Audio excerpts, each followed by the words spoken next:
Sa bawat relasyon o interaksyon, may mga tao na marunong gumamit ng emotional manipulation para makontrol ka ng hindi mo namamalayan. Hindi ito palaging halata. Maaari itong nakatago sa mga simpleng salita, galaw, o kahit sa tahimik na pag-uugali.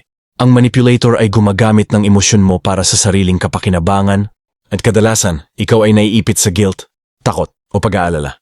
Ang delikado rito, unti-unti kang nahuhulog sa pattern na nagpapababa sa self-esteem mo, nagpapalabo sa judgment mo, at kumokontrol sa mga desisyon mo.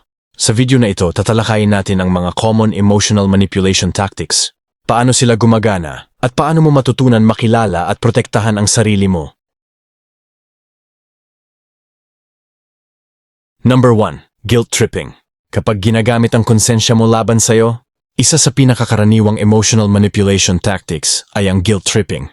Dito, pinaparamdam sa'yo ng isang tao na kasalanan mo ang nararamdaman niya, ang sitwasyon niya, o kahit ang mga problema niya, kahit hindi mo naman responsibilidad ang lahat ng iyon.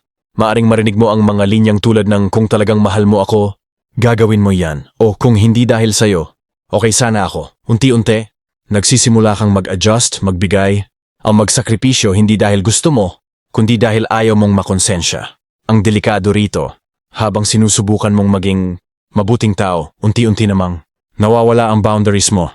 Mahalaga at tandaan siyang stay na pagmamahal ay hindi gumagamit ng konsensya bilang sandata.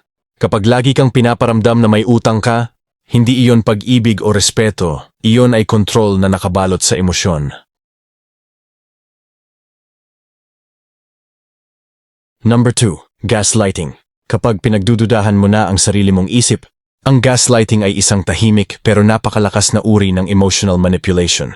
Dito, paulit-ulit na itinatanggi ng isang tao ang realidad mo hanggang sa magsimula kang magduda sa sarili. Mong alaala, emosyon at pag-unawa. Sasabihin niya, nag-iinarte ka lang, hindi yan ang nangyari, o sensitive ka masyado. Sa paglipas ng panahon, imbes na magtiwala ka sa nararamdaman mo, mas pinipili mong maniwala sa bersyon niya ng katotohanan. Ito ang pinakadelikadong epekto ng gaslighting, inaalis. Nito ang tiwala mo sa sarili mo. Kapag umabot ka sa puntong kailangan mo ng pahintulot ng iba para maniwala sa nararamdaman mo, malinaw na hindi na ito komunikasyon. Ito ay kontrol na winawasak ang self-worth mo mula sa loob.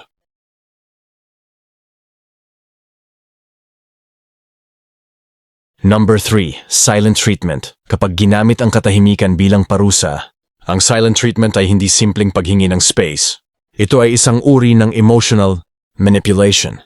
Kapag ginagamit ang katahimikan para parusahan ka, bigla na lang siyang hindi magre-reply, iiwas sa usapan, o magpaparamdam na wala ka hanggang ikaw ang maunang maghabol, humingi ng tawad o sumuko sa gusto niya kahit hindi mo alam kung ano ang mali. Ang epekto nito ay takot at anxiety. Natututo kang mag-adjust at maglakad sa itlog para lang bumalik ang kapayapaan. Tandaan ito, ang healthy na relasyon ay may komunikasyon, hindi pananahimik na nananakot. Kapag ang katahimikan ay ginagamit para kontrolin ang kilos at emosyon mo, hindi iyon maturity, iyon ay manipulation na unti-unting winawasak ang seguridad mo.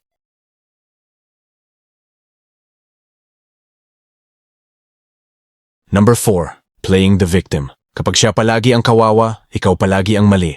Isa sa pinaka-epektibong emotional manipulation tactics ay ang playing the victim. Sa ganitong paraan, kahit siya ang may kasalanan, nagagawa niyang baliktarin ang sitwasyon hanggang ikaw ang magmukhang masama. Kapag sinubukan mong magsalita tungkol sa nararamdaman mo, bigla niyang ilalabas ang hirap niya, trauma niya, o sakripisyo niya hanggang sa makonsensya ka at umatras. Unti-unti, natututo kang manahimik dahil ayaw mong magmukhang insensitive. Ang problema, nawawala ang accountability at hindi nare-resolba ang totoong issue.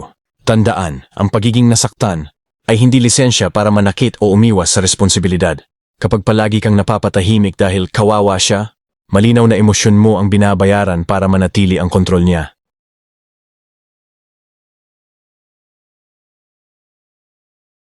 Number 5. Love bombing. Kapag sobrang lambing ay may kapalit. Ang love bombing ay isang emotional manipulation tactic na madalas napagkakamalang tunay na pagmamahal. Sa umpisa, sobra ang atensyon, papuri, oras, at pangako. Pinaparamdam sa'yo na ikaw ang pinakaimportante sa mundo niya. Pero kapag nakuha na niya ang tiwala at attachment mo, biglang nagbabago ang trato. Nagiging inconsistent, malamig, o controlling. Kapag nagreklamo ka, ibabalik niya sandali ang dating lambing para manatili ka. Ito ang cycle, reward at withdrawal, na nagiging dahilan para mas lalo kang kumapit. Tandaan, ang totoong pag-ibig ay consistent, hindi roller coaster. Kapag ang lambing ay ginagamit bilang pain at gantimpala, hindi iyon romance, iyon ay control na nakadisguise bilang pagmamahal.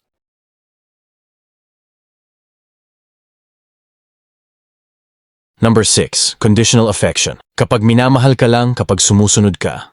Ang conditional affection ay nangyayari kapag ang pagmamahal, lambing, o atensyon ay ibinibigay lang sa'yo kapag ginagawa mo ang gusto niya. Kapag sumusunod ka, maayos siya. Kapag tumanggi ka, malamig, distant o galit. Unti-unti natututo kang i-adjust ang kilos mo para lang manatili ang pagmamahal. Sa ganitong paraan, nakokondisyon ang isip mo na ang halaga mo ay nakadepende sa pagsunod. Tandaan ito, ang tunay na pag-ibig ay hindi may terms and conditions. Kapag kailangan mong baguhin ang sarili mo para lang mahalin ka, hindi iyon relasyon, iyon ay kontrol na nakabalot sa lambing.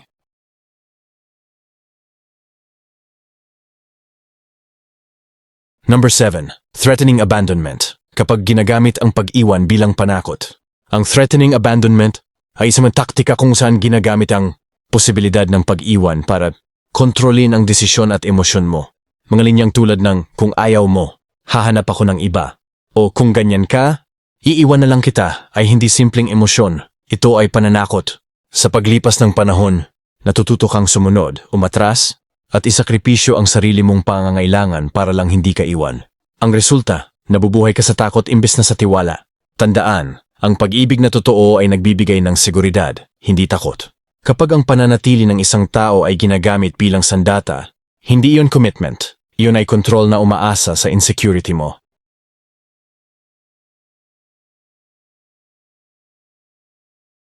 Number 8. Shifting blame. Kapag ikaw ang ginagawang sanhi ng lahat. Ang shifting blame ay nangyayari kapag kahit malinaw na siya ang may ginawang mali, napupunta pa rin sa'yo ang sisi. Kapag nasaktan ka, sasabihin niyang kung hindi ka ganyan, hindi sana ako nagkaganito. Kapag nag-react ka, ikaw kasi ang nag-umpisa.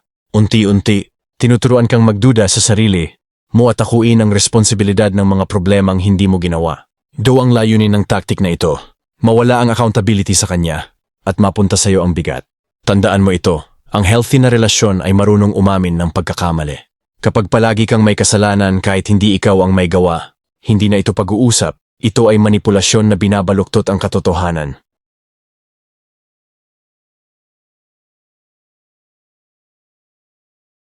Number 9. Emotional blackmail. Kapag ginamit ang takot, utang na loob at guilt para kontrolin ka, when emotional blackmail ay niyayas fee ay ginawang ang tarot, utang na loob o guilt para pilitin kang sumunod.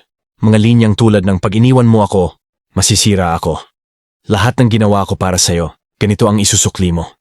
O kung mahal mo ako, alam mo na ang dapat mong gawin ay malinaw na sinyalis nito. Sa ganitong taktika, parang wala kang choice. Kapag tumanggi ka, ikaw ang masama. Kapag sumunod ka, ikaw ang nauubos. Ang layunin nito ay ikadena ka sa emosyonal na responsibilidad na hindi mo dapat pasan. Tandaan, ang pagmamahal ay hindi nagbabanta, hindi naniningil, at hindi nananakot ng kapalit. Kapag ang desisyon mo ay pinipilit sa pamamagitan ng emosyon, hindi iyon kompromiso, iyon ay control.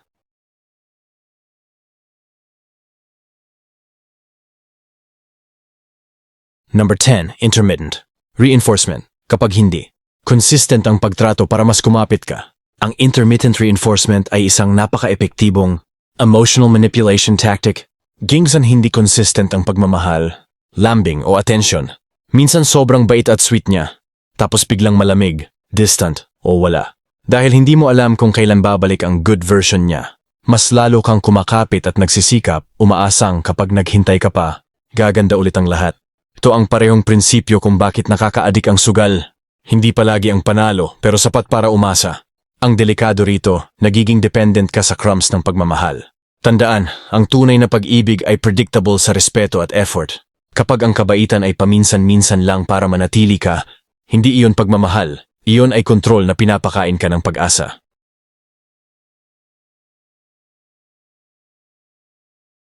Sa bawat relasyon at interaksyon, mahalagang niyo malaman na hindi lahat ng lambing, guilt o galit ay natural o tama. Maraming tao ang gumagamit ng subtle o tahimik na paraan para kontrolin ang emosyon mo, at kadalasan, hindi mo ito namamalayan hanggang sa madalas ka ng masaktan o maubos. Ang pinakamahalagang aral dito ay ito. Kilalanin ang mga taktika ng emotional manipulation. At huwag hayang kontrolin ang desisyon at damdamin mo ang iba. Kapag natutunan mong makita ang patterns, guilt tripping, gaslighting, silent treatment, love bombing at iba pa, mas mapapalakas mo ang sarili mo at mapapanatili ang tiwala mo sa nararamdaman mo. Tandaan, ang healthy na relasyon ay nagbibigay ng seguridad, respeto at mutual support. Hindi ka dapat nauubos, natatakot, o nawawala ang sarili mo para lang manatili ang isang tao. Kapag natutunan mo ang mga signs at boundaries, mas handa ka na para sa tunay na pagmamahal na nagpapalakas, hindi nagpapahina. Sa huli, ang pinakamahalaga ay piliin ang sarili mo, protektahan ang emosyon mo, at huwag hayaang manipulahin ka ng kahit sino. Ang kaalaman tungkol sa emotional manipulation ay hindi lamang para malaman ang mali sa iba, kundi para maalagaan ang sarili mo at manatiling malaya sa emosyonal na pagkakadena. For more video, please subscribe to my channel Psychology Trap Breaker. Madami pa tayong matutunan about sa videos na aking ma-upload dito at maraming salamat sa mga masugid kung manonood at sa aking mga subscribers. Huwag kalimutan mag-like and share